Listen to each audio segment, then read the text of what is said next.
So hello दोस्तों, welcome to my channel. और आज की इस वीडियो में हम लोग बात करेंगे कोऑर्डिनेट ज्योमेट्री का प्रैक्टिस सेट 5.2 का क्वेश्चन नंबर 4।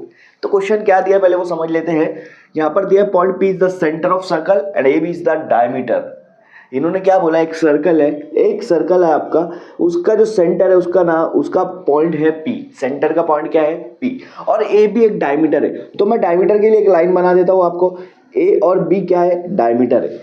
अब यहां पर अगर आप एक लाइन देखोगे तो ए पी बी ये एक लाइन हो गई, जिसमें से ए और बी आपका डायमीटर हो गया, डायमीटर के आपके यहाँ पर दोनों पॉइंट्स हो गए, और पी उनके सेंटर में आ रहा है। पी कहां पर आ रहा है, सेंटर में। इसका मतलब ये हुआ कि ए से लेके पी जितना आपकी डिस्टेंस रहेगा, सेम डिस्टेंस पी और बी का भी रहेगा, क्योंकि दोनों यहाँ पर रेडियस हो जा रहे हैं। ये देखो, ए से लेके पी और पी से लेके बी, दोनों क्या हो रहा है, रेडियस, मतलब दोनों सेम होगा। समझ में आ रही है बात। हाँ, तो यहाँ पर ये बात बोल रहा जा रहा है कि आपके पास एक लाइन है, ए बी एक लाइन है, उसको डिवाइड कौन कर रहा है, उसको सेक्शन कौन कर रहा है, पी कर रहा है। मतलब मान लो ए बी एक आपकी लकड़ी है, आप उसको बीच में से तोड़ रहे हो, तो ये साइड और ये साइड दोनों जगह सेम सेम आपका डिस्टेंस आएगा, सेम सेम लकड़ी आएगा, उनकी लेंथ सेम सेम रहेंगी। ठीक है, जब भी ऐसा कुछ क्वेश्चन आए जो दोनों तरफ क्या होता है, सेम सेम आता है, यहां पर याद रखना कि m की वैल्यू भी 1 है और n की वैल्यू भी 1 है। ये कैसे देखो, अब मान लो इधर 10 सेंटीमीटर, इधर भी 10 सेंटीमीटर, तो मैं m और n को जब डिवाइड करूंगा 10 डिवाइड बाय 10, तो दोनों कट हो गए, क्या आंसर आएगा 1/1। क्या आएगा 1/1। तो m और n तो रेशियो होते हैं ना, रेशियो होते हैं। जब भी आपका जो पॉइंट्स डिवाइड कर रहा है वो सेंटर में आ रहा है, तो उसका रेशियो आएगा 1:1। तो यहां पर क्या आएगा, रेशियो 1:1 आएगा।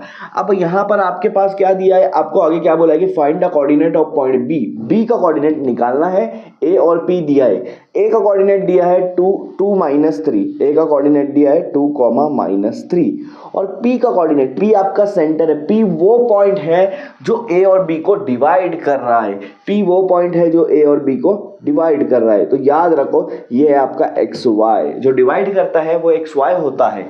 और किसको डिवाइड कर रहा है, ए और बी को। तो ये हो गया x1 y1, और b का जो आप निकालोगे वो x2 y2 रहेगा। ठीक है, अब देखो मैं सेक्शन फॉर्मूला डालता हूं यहां पर, x = mx1 + nx2 upon m + n। अब एक चीज मैं बता दे रहा हूं, यहां पर जो पॉइंट है ना वो सेंटर में आ रहा है, तो यहां पर मिड पॉइंट फॉर्मूला यूज होगा। कौन सा फॉर्मूला यूज होगा, मिड पॉइंट फॉर्मूला।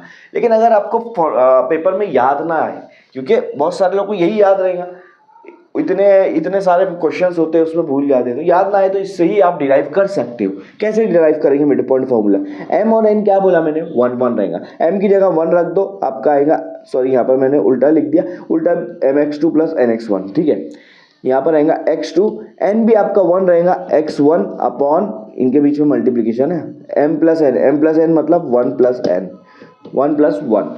तो आप देखो, x2 को 1 से मल्टीप्लाई करूंगा तो x2 ही रहेगा, x1 को 1 से मल्टीप्लाई करूंगा तो x1 ही रहेगा, और आपका नीचे आ जाएगा 2।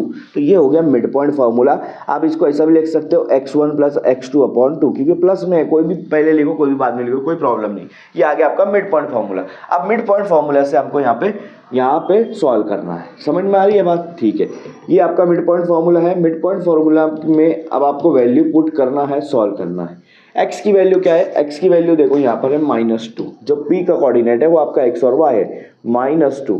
x1 क्या है आपके पास, x1 है आपके पास 2, और x2 क्या है आपके पास, वो फाइंड आउट करना है। सबसे पहले देखो यहाँ पे क्या करो, ये जो 2 है ना, इसको -2 से मल्टीप्लाई कर लो, क्योंकि 2 यहाँ पे डिवाइड में, इधर आके वो -2 से क्या हो जाएगा, मल्टीप्लाई हो जाएगा। बाकी राइट में जैसा का वैसा रहेगा।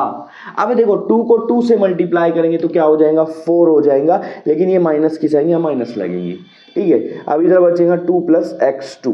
अगर ये 2 को मैं लेफ्ट साइड में लाया, 2 प्लस में है, इधर लाकर क्या हो जाएगा, वो माइनस हो जाएगा, तो -2 हो जाएगा। तो -4 -2 दोनों माइनस में। अगर दोनों टर्म माइनस में होता है तो उसको प्लस किया जाता है। क्या किया जाता है, प्लस। 4 + 2 क्या हो जाएगा, 6, और बड़े नंबर की साइन लगा दो माइनस। तो आपका आंसर आ गया, x2 की वैल्यू क्या आ गई, -6। बी का एक कोऑर्डिनेट क्या आ गया, -6। अब दूसरा कोऑर्डिनेट निकालेंगे y की वैल्यू, वो भी आपका मिड पॉइंट फार्मूले से सेम निकलेगा। मिड पॉइंट फार्मूला आप यहाँ पे यूज करो, y1 + y2 / 2। और ये चीज याद रखना, मिड पॉइंट फार्मूला वहीं यूज होगा जहां पर आपका जो डिवाइड कर रहा है पॉइंट वो बीच में आ रहा हो। ठीक है। अब y1 आपके पास क्या है, y की वैल्यू लिख देते हैं। y की वैल्यू है आपके पास 0, y1 आपके पास है -3 और y2 आपको फाइंड करना है नीचे 2।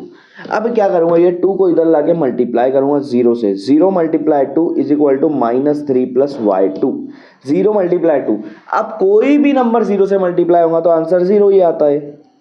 तो इधर बचा -3 + y2। अब ये -3 इधर आके +3 कर दो तो 0 + 3 क्या हो जाएगा आपका 3 हो जाएगा। 0 + 3 क्या हो जाएगा आपका 3 हो जाएगा। तो y2 की वैल्यू क्या आ गई 3 आ गई।